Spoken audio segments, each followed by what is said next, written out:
حضرت ابو ہریرہ رضی اللہ تعالیٰ عنہ ارشاد فرماتے ہیں کہ ایک جنگ کا موقع تھا اور سینکڑوں لوگ اس جنگ کے اندر شریک ہوئے، تو اس جنگ میں خوراک کی قلت واقع ہوئی، تو فرماتے ہیں میرے پاس ایک ڈبہ تھا جس میں نے کھجوریں ڈالی ہوئی تھی۔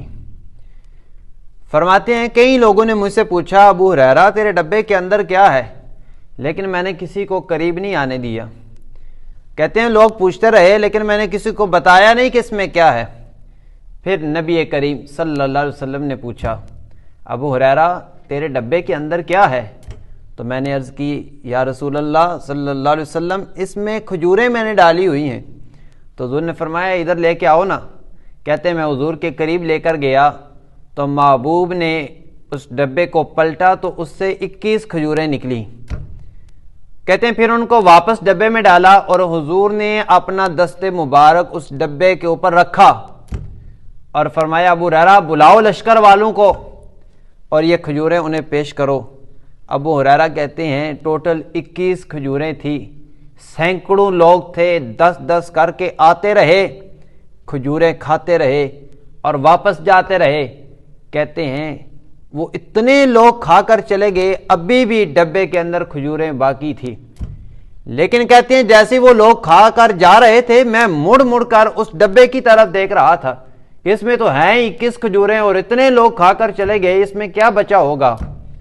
تو کہتے ہیں میرا بار بار مڑ کر دیکھنا، حضور صلی اللہ علیہ وسلم نے جب یہ دیکھا تو آپ مسکرانے لگے، فرمانے لگے ابو ہریرہ اس ڈبے کو کبھی پلٹنا نہیں، اس سے کھجوریں نکالتے رہنا اور کھاتے رہنا، کبھی ختم نہیں ہوں گی۔ حضرت ابو ہریرہ کہتے ہیں لوگوں حضور کے ظہری وصال تک میں اس ڈبے سے کھجوریں نکالتا رہا اور کھاتا رہا۔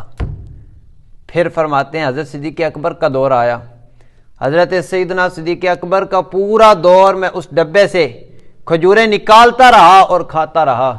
بتاؤ نا یار اس ڈبے کے نیچے کون سا باغ لگا تھا، کون سا سٹاک تھا جہاں سے ابو ہریرہ وہ کھجوریں نکال رہے تھے اور کھا رہے تھے؟ اب تنگی یہ داماں پہ نہ جا اور بھی کچھ مانگ، یہ وہ حضور کے دست مبارک کی برکت تھی کہ اللہ نے ان کھجوروں میں اتنی برکت ڈال دی۔ حضرت ابو ہریرہ کہتے ہیں پھر حضرت عمر کا دور آیا، میں حضرت عمر کا پورا دور اس ڈبے سے کھجوریں نکالتا رہا اور کھاتا رہا لیکن ختم نہیں ہوئی۔ پھر حضرت سیدنا عثمان غنی کا دور آیا، فرماتے ہیں میں پھر بھی اس ڈبے سے کھجوریں نکالتا رہا، کھاتا رہا، اتنا عرصہ گزر گیا لیکن کھجوریں ختم نہیں ہوئی۔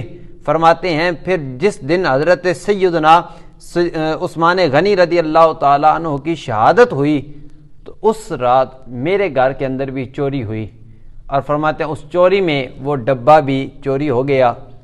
کہتے ہیں جب وہ ڈبہ چوری ہوا تب کھجوریں میرے پاس سے ختم ہوئی، ورنہ مجھے یقین تھا کہ قیامت تک لوگ اس ڈبے سے کھجوریں نکالتے رہتے اور کھاتے رہتے، پھر بھی اس ڈبے سے کھجوریں ختم نہیں ہونی تھی، کیونکہ اس پر ہاتھ میرے محبوب کا لگ گیا تھا، اس میں برکتیں میرے محبوب کے وجود کی تھی۔ آپ کا وجود اتنا بابرکت تھا کہ ہاتھ لگنے کی دیر تھی، کئی سالوں تک کھجوریں کھاتے رہے، اس سے کھجوریں ختم ہی نہیں ہوئی۔